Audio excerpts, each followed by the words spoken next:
کہتے ہیں خواب دیکھنے کی کوئی عمر نہیں ہوتی اور ان خوابوں کو سچ کرنے کے لیے عزم کا جوان ہونا ضروری ہے۔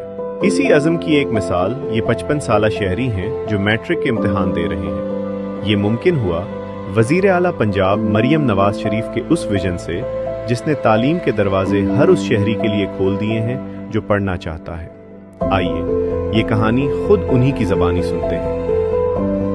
میرا نام غلام قادر ہے جی، میں تقریباً 55 برس کا ہو گیا ہوں اور میرے بچے جو ہے نا پڑھے لکھے ہیں، 8ویں میں 10ویں میں 12ویں کلاس میں پڑھ رہے ہیں اور بی فارمیسی کمپیوٹر بھی کر رہے ہیں۔ اسی وجہ سے جب ان کو میں کہتا ہوں کہ بچوں پڑھنے کے لیے جاؤ، ان پر سختی کرتا ہوں تو وہ کہتے ہیں بابا کوئی پڑھائی آسان تھوڑی ہے، آپ پڑھتے تو آپ کو پتہ چلتا۔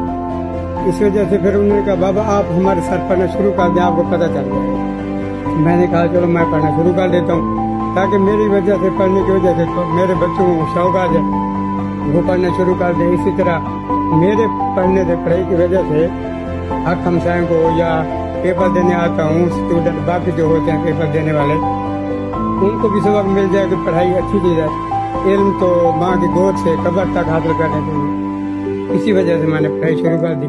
پہلے میں نے وہ پڑھتا تھا، تقریباً 13 امتحان دیا تھا اور پھر ہو گیا تھا سپلیں آ گئی تھی، پھر چھوڑ دیا تھا، کوئی حالات ایسے آ گئے، پھر تو دل ٹوٹ ہی گیا تھا۔ لیکن اب بچوں کی وجہ سے پھر دوبارہ میں نے کہا چلو بچوں کا ذہن بن جاتا ہے میری وجہ سے، ادھر سے حق ہمسائے وغیرہ بھی باقی لوگوں کا بھی سننے والوں کو ناظرین کو ان کا بھی شوق بڑھ جائے گا میری وجہ سے، تو یہ بہتر رہے گا۔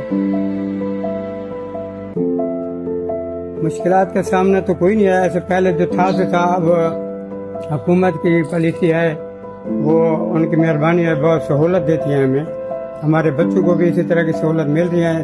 اسی وجہ سے تو ہم غریب خاندان سے تعلق رکھ کے ہم اپنے بچوں کو بھی پڑھا رہے ہیں، خود بھی شوق اسی لیے کیا ہوا ہے۔ میں ان کو یہ پیغام دوں گا کہ وہ مجھے دیکھ کے ہی ان کو خود بخود ہی شوق ہو جانا چاہیے کہ ایک بابا 55 سال کا جو ہے وہ پڑھ رہا ہے، تو میری عمر سے کم ہوں گے کچھ بچیاں ایسے جنہوں نے تعلیم کو چھوڑ دیا ہے، ان کو چاہیے کہ میری اس گفتگو کو سنتے ہی ان کو جذبہ پیدا ہونا چاہیے کہ وہ پڑھیں۔